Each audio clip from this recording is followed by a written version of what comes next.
This podcast is for the ones who know they were rescued, but also know they were resent, saved by grace, sent to live different. We're not rebelling against God. We're rebelling against everything that keeps us from Him. And every day, we don't swing our opinions. We sharpen our lives on the Word of God, the sword of the Spirit, guiding us, cutting through lies, and leading us one step at a time. We'll talk faith, identity, purpose, leadership, and what it really looks like to follow Jesus in a distracted world.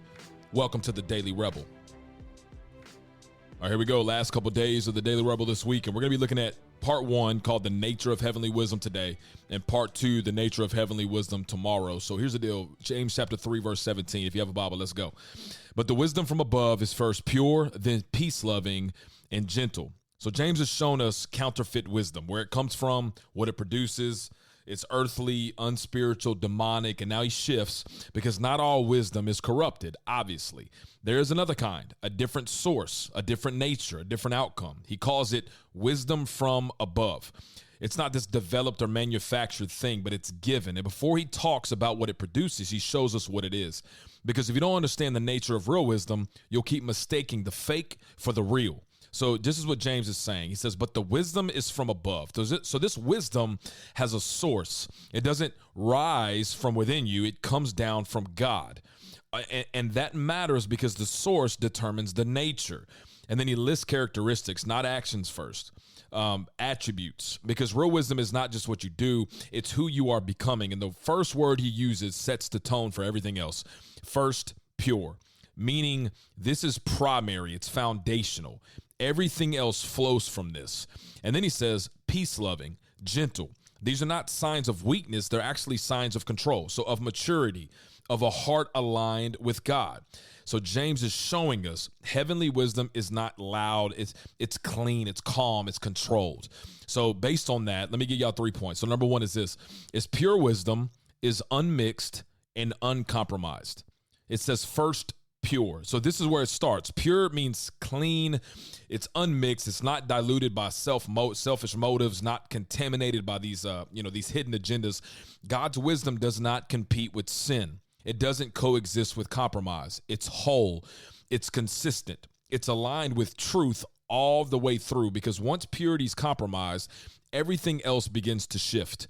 So Redeemed Rebels, listen, we understand this, that you don't mix God's wisdom with your own agenda. God's wisdom isn't contaminated by self. All right, here we go. So point number 2, peace-loving wisdom creates calm, not chaos. So then peace-loving, that's what it says, then peace-loving, this wisdom moves toward peace. It doesn't stir drama. It doesn't fuel tension. It doesn't thrive on conflict, because peace is not weakness. It's strength that refuses to divide. Heavenly wisdom doesn't need to win every argument. It doesn't need to prove a point. It seeks resolution, unity, wholeness. And this is the opposite of counterfeit wisdom, because where false wisdom creates disorder, true wisdom creates peace. So Redeemed Rebels, listen, we don't create chaos in rooms. They carry peace into them. God's wisdom creates peace. It doesn't always create tension. It creates peace. It doesn't mean that people aren't going to respond to godly wisdom in a great way all the time. But what it's saying is, as a follower of Jesus, your job is to walk in and bring wisdom that creates peace, if at all possible, not always just bring tension. And number 3 is this, is gentle wisdom is strength under control. Gentle. This is a controlled strength. It's not a passive. It's not soft. It's not weak. It's restrained, y'all. It's measured. It's intentional. It's gentle wisdom that doesn't explode. It doesn't dominate. It doesn't crush people to make a point. And as I've said probably before, that you can win the argument and still lose the person, meaning you lose. So it's secure. It's steady. It's grounded. You don't have to be harsh to be right. And the more mature you become, the more controlled your response becomes. So listen, Redeemed Rebels, don't react out of impulse. We respond with intention. You don't have to be harsh to be right. You don't have to raise your voice to have authority.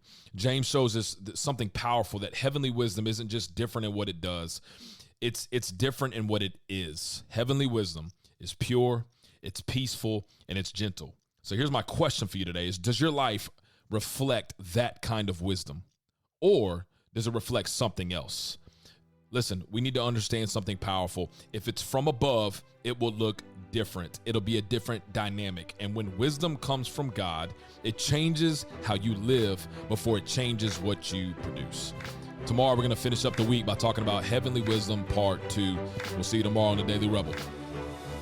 Thank you for listening to today's episode. Before you go, if you want to help other people be equipped to be redeemed rebels, give us a follow and share it around with your friends. We'll see you next time.